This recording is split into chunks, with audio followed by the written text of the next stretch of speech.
C'est l'heure du journal de l'Afrique, soyez les bienvenus sur France 24. À la une ce soir, Kidal, contrôlée par les Fama, l'armée malienne affirme avoir infligé de lourdes pertes aux rebelles Touaregs. La bataille de Kidal semble toucher à sa fin. L'armée malienne affirme en avoir pris le contrôle. Cette ville stratégique du nord-est du Mali était le bastion des rebelles, principalement Touaregs. Ils contrôlaient une grande partie de la région, y compris la base de la MINUSMA. La force de maintien de la paix de l'ONU a quitté le pays fin octobre. Clarisse Fortuné. À 2 jours de la présidentielle à Madagascar, le pays est plongé dans une profonde crise électorale. Les manifestations contre la tenue de l'élection sont quasi quotidiennes. De nombreuses organisations de la société civile réunies dans une plateforme de dialogue demandent la suspension du processus électoral qui favoriserait, selon eux, le président sortant Andry Rajoelina.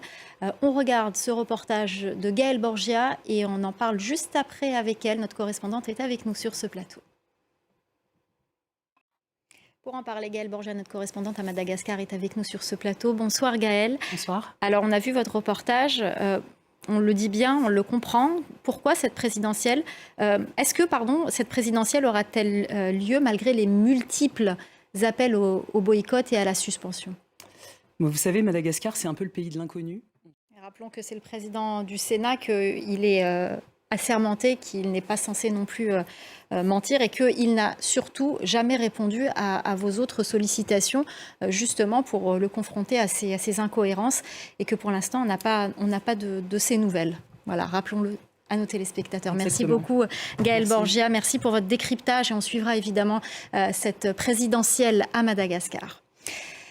Le second tour de la présidentielle au Libéria cette fois. Le décompte des voix a commencé ce mardi soir. Le dépouillement a commencé à 18h après la fermeture des bureaux de vote.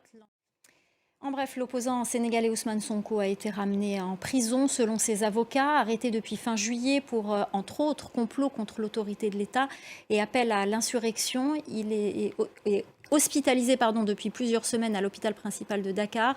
Après une longue grève de la faim, sa participation à la présidentielle qui se tiendra en février prochain reste toujours incertaine. Le traditionnel discours à la nation du président Félix Tshisekedi en République démocratique du Congo, une prise de parole devant le Parlement, un discours qui prend des allures de campagne. Voilà, c'est la fin du journal de l'Afrique. Restez avec nous dans quelques instants, la suite de Paris Direct avec Claire Hildebrandt.